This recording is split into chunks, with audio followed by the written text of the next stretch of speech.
Lok Sabha election breaking update, সব থেকে বড় খবর এই মুহূর্তে। লোকসভা ইলেকশনের দিন জারি হয়ে গেল, নির্বাচন কমিশন জারি করে দিল ভোটের দিনক্ষণ।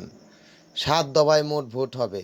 তো প্রথম দফার ভোট হবে 19শে এপ্রিল, দ্বিতীয় দফার ভোট হবে 26শে এপ্রিল, তৃতীয় দফার ভোট হবে 7ই মে, চতুর্থ দফার ভোট হবে 13ই মে, পঞ্চম দফার ভোট হবে 20 মে এবং ষষ্ঠম দফার ভোট হবে 25শে মে, সপ্তম দফার ভোট হবে 1 জুন এবং এই গণনা হবে 4ই জুন। তো বুঝতেই পারছেন, ভোট শুরু হয়ে গেল। ইতিমধ্যে এই ভোটের বিষয়টা নিয়ে আমি যা জানিয়ে দেবো এই ভিডিওর মাধ্যমে। আমার ভিডিওটা যদি ভালো লেগে থাকে অবশ্যই সাবস্ক্রাইব করতে ভুলবেন না, সঙ্গে থাকুন এবং টোটাল ভিডিওটা দেখতে থাকুন যে কবে কিভাবে কোথায় কোথায় ভোটটা হবে। সঙ্গে থাকুন।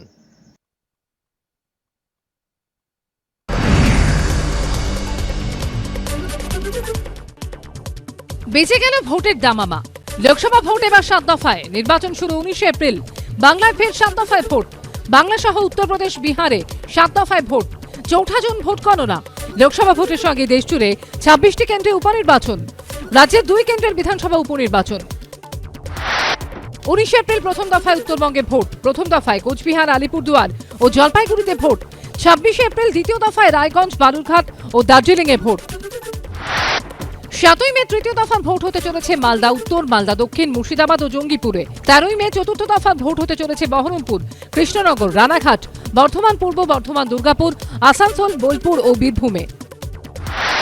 20শে মে পঞ্চম দফার ভোট শ্রীরামপুর, ব্যারাকপুর, বনগাঁ, হাওড়া, উলুবেড়িয়া, হুগলি ও আরামবাগে।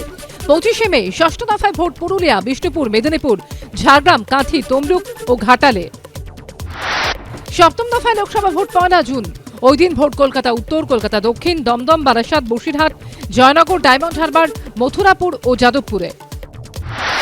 ভোটের আগে, ভোটের দিন বা ভোটের পর সন্ত্রাস বরদাস্ত নয়। দেশজুড়ে 2100 পর্যবেক্ষক। প্রচারে উস্কানি বা বিদ্বেষমূলক ভাষণ বরদাস্ত নয়।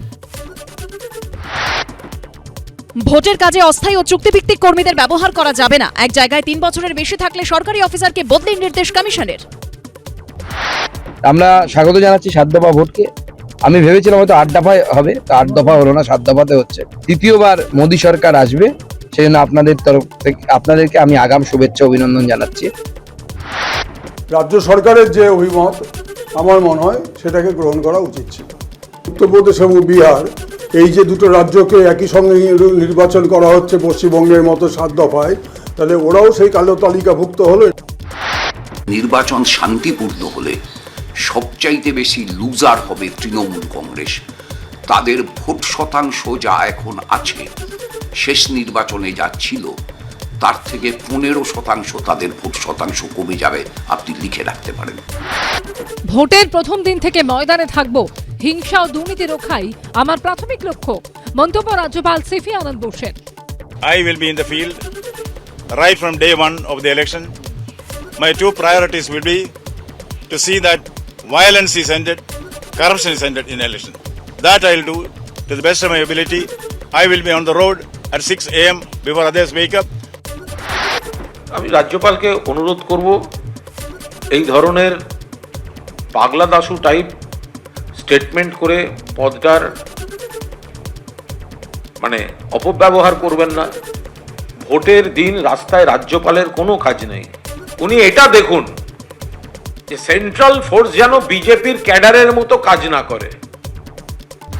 রাজ্যপাল আমাদের সংবিধানের রক্ষাকর্তা, তার উচিত প্রথম দিন থেকে সব রাস্তায় থাকা, তার কারণ কারো যেন রক্ত না থাকে। কিন্তু মানুষের জীবনে যদি কিছু ক্ষতি হয়ে যায় সেটা কিন্তু ফিরিয়ে দেওয়া যায় না। বাজার খুব খারাপ, মাথা ঘুরিয়ে যাচ্ছে আর ধপ করে পড়ে যাচ্ছে। মাথা ঘুরছে, লো প্রেসার হচ্ছে আর ধপ করে পড়ে যাচ্ছে। নাম না করে মুখ্যমন্ত্রীকে কটাক্ষ শুভেন্দু অধিকারীর। পাল্টা আক্রমণে কুণাল ঘোষ। লোডশেডিং এ জেতা তথাকথিত বিরোধী দলনেতা গদ্দার শুভেন্দু অধিকারী যে শারীরিক অঙ্গভঙ্গি করে, যে মুখের ভাষা প্রয়োগ করে মমতা বন্দ্যোপাধ্যায়ের এই অসুস্থতা এবং আহত হওয়াকে কটাক্ষ করলেন, অপমান করলেন, এটা বাংলার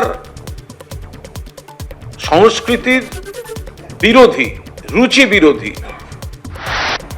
বিজেপিতে যোগ দিয়ে তৃণমূল প্রার্থী পার্থভৌমিকে আক্রমণ অর্জুন সিং এর। দুয়ারে ইডি পৌঁছচ্ছে সন্দেশখালী টু নৈহাটি একটা ট্রেন স্টার্ট হয়েছে। কত দুর্নীতির সঙ্গে সন্দেশখালির সঙ্গে উনি যুক্ত আছেন সেটা আপনি বুঝবেন, সময় আসতে দিন। আমার কাছে ডকুমেন্ট আছে, উনি শেখ শাহজাহানের আর এই কি নাম শিবু হাজরা, তার সঙ্গে প্রপার্টি কিভাবে উনি নৈহাটিতে কিনেছেন, কি